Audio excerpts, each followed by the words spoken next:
What if Voldemort had won? What if Harry Potter had died in that forest, and the world woke up under the shadow of a Dark Lord triumphant?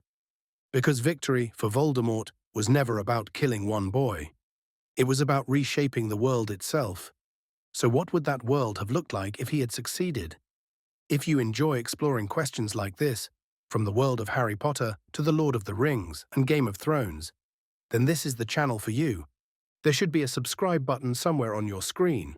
If that's your thing, tap it now. And let's dive deeper into the world of magic, myth, and meaning.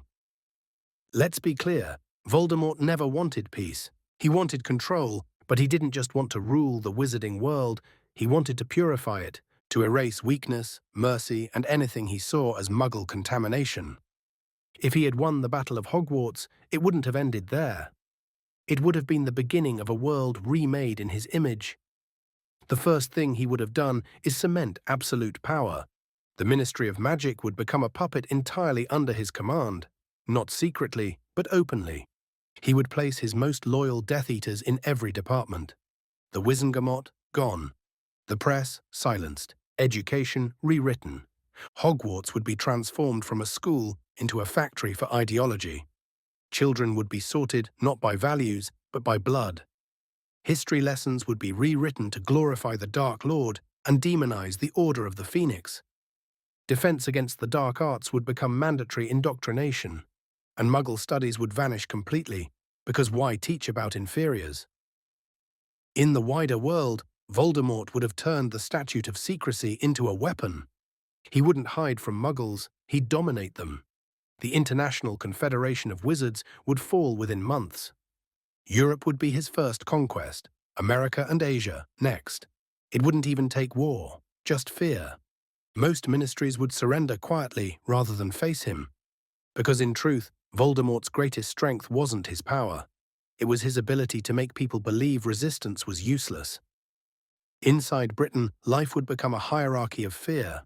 Purebloods at the top, half-bloods beneath, Muggle-borns enslaved or executed.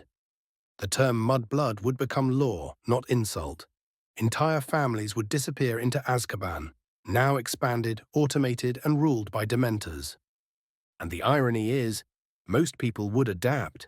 They'd convince themselves it wasn't their problem, that keeping quiet was survival.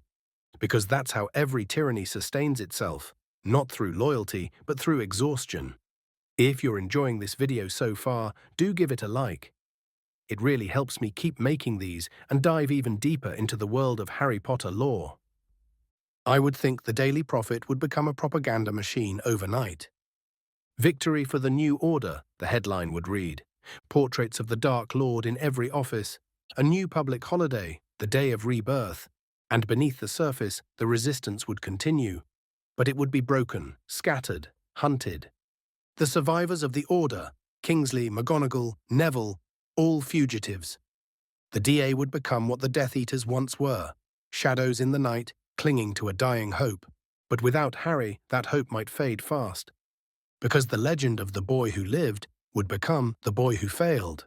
His death would be rewritten as proof that destiny itself bowed to Voldemort. Economically, society would collapse within years. Purebloods don't work, they rule. With house elves enslaved and Muggle-borns exterminated, labor would vanish. The wizarding world, already stagnant, would rot. Even magic itself might begin to fade as innovation, compassion, and curiosity die. Because fear doesn't build, it decays. And yet, for a time, the illusion of order would remain. The trains would run. The shops in Diagon Alley would stay open. Children would learn, grow, and salute the Dark Lord's banners. And beneath that quiet, the world would hollow. But here's where it gets darker. Voldemort would win the war, but not forever, because his entire philosophy was built on a lie. He killed to avoid death.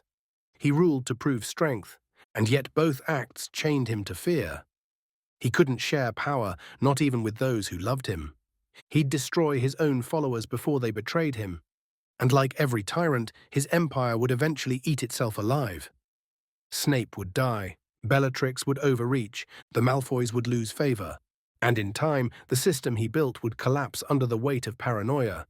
Tyranny always devours its creators. And I think that's where the story would end, not with rebellion, but with rot. No hero rising from the ashes this time, just a slow decay until fear stops working and people remember they can say no. Because even in the darkest timeline, magic itself would still belong to everyone, not just to the powerful. And someone, somewhere, a child with a wand, or maybe no wand at all, would stand up.